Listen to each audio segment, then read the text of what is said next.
Well, good news, everybody. Guess what? The U.S. may have hit peak obesity. That means we've been getting fat and fatter for the last few decades, but we may be on the decline of that. New data shows that obesity rates are declining ever so slightly. But here's the bad news. It's because of Big Pharma's injectable weight loss drugs, not because we're getting healthier, not because we're exercising, not because our food system is not poison, not because we've learned to reject processed food, none of that. Here's the Financial Times telling us, hey, great, we may have reached peak obesity, but here they say weight loss drugs appear to be having the effect at the population and level. But is it due to the weight loss drugs? They're saying that this could be the moment, much like 1963 when cigarette sales began to decline. They're saying a generation from now, we may look at 2020 and say, that's finally when we broke the hold like cigarettes had on us of obesity. Here is the trend of adults over 20. And they're saying this tiny decline at the top is why there's room for hope, is that we went from, I mean, this is still bad. Over 40%. That means 4 out of 10 people are obese and at risk of metabolic disease. But the reporting shows that fully 6% of American adults have tried these injectable weight loss drugs, such as Ozempic. That's 1 in 8 people. And who is it that takes these drugs?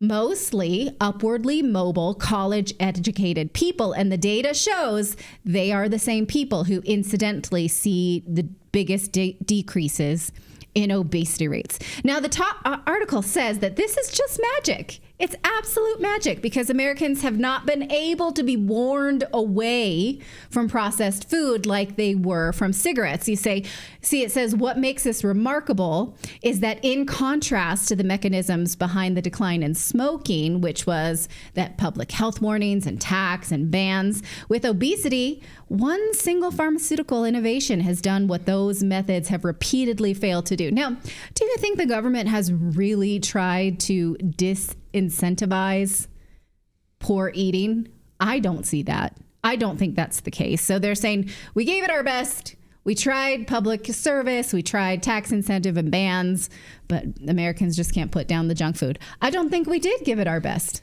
I don't think at all that happened. But almost by magic, they say these new drugs remove the requirement for willpower, which they call superhuman, making us feel fuller and reduce our appetite and alleviate cravings. Okay. So that would be great, except that we are learning through litigation that these drugs, not only do they not handle the underlying cause of metabolic disease and obesity, they also can lead to all sorts of negative effects. Nowhere in this article does it mention the problems with these drugs, namely that there is no safe direction for people to ever go off. So if you want to keep this weight loss off, you have to be on this forever. They are being prescribed to children as young as 12.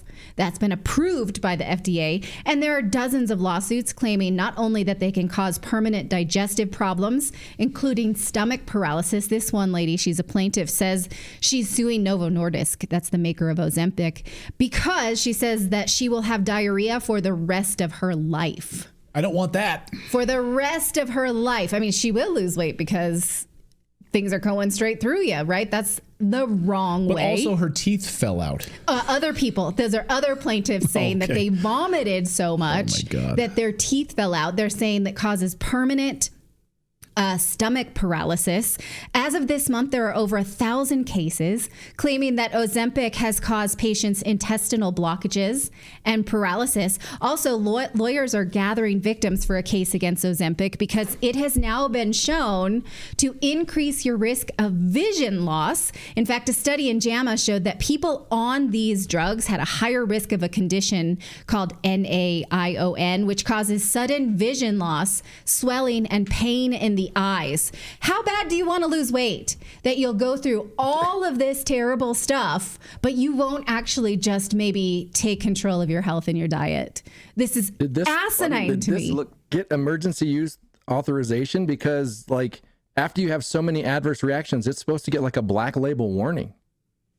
And this is way beyond that, it sounds. There's been a few that have had, because the way that they present this, I have to look back at my chart at whether or not this was fast-tracked or emergency use, because I can't remember now. But the way that they present it is that this is a life-saving intervention because otherwise you're going to have a heart attack and die from your obesity. So that's how they justify the fact that these are still on the market. We'd rather let you have one on our drug than naturally. Yes. Now, the drugs have also... bright side, though, so if you have permanent diarrhea, it's probably a good thing your vision goes so that you don't have to see. Yeah, but you still got your smell, apparently. Well, maybe they can add that in there somewhere, too. I don't know. Just paralyze you altogether, so you're basically a zombie. I'm just going to be like our you can eat 12-year-old Dunkin' daughter Donuts. and be like, Mommy, gross. Yeah. Gross. Now I can't eat my food. Thanks, Mommy. Gross. Yeah. Gross. Okay. Also, these drugs have been linked to malnutrition because they say you don't eat all that often, and certainly you're not eating anything good that's nourishing your body. Also, you look old because it dehydrates you, so your skin starts to sag as you lose weight. So much so there's a name for this. It's called Ozempic face.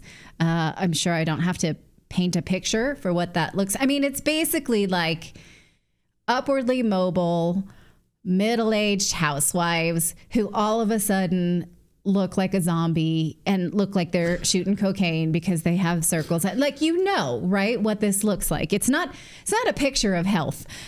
So why is the media celebrating this? If it's a win for people to lose weight, even though they're now on lifelong drugs, it's a win for big corporations, clearly, because they can keep selling you cheap, poisonous food and sell you a drug to mask the effects of that.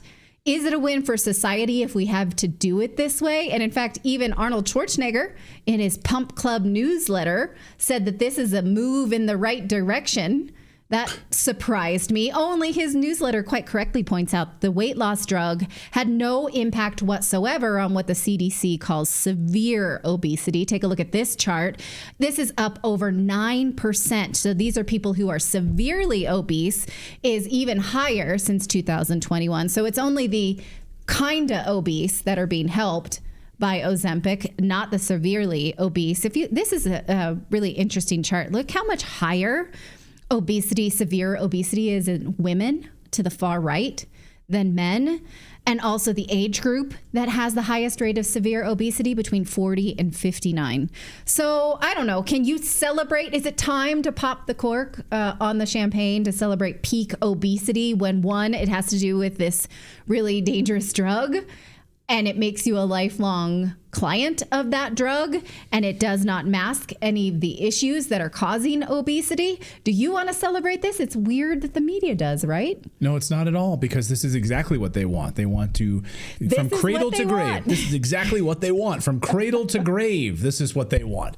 They want you to be addicted to their statins, to all of these other things that you require.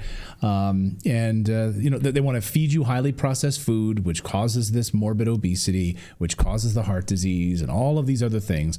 And then they want to get you on statins. So they want to control the process from beginning to end. Yeah. That's exactly what they want. Definitely, that seems to be the case.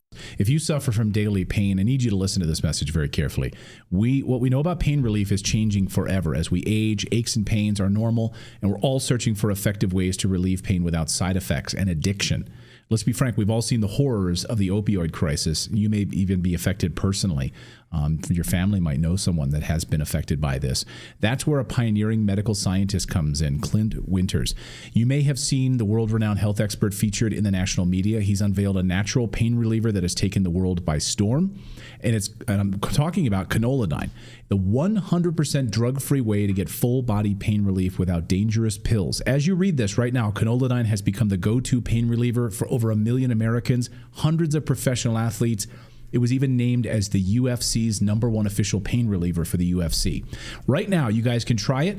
Go to trycano.com/redacted, and you're going to get it for less than $1 per day. You can access the only canoladine product in the world for less than $1 per day.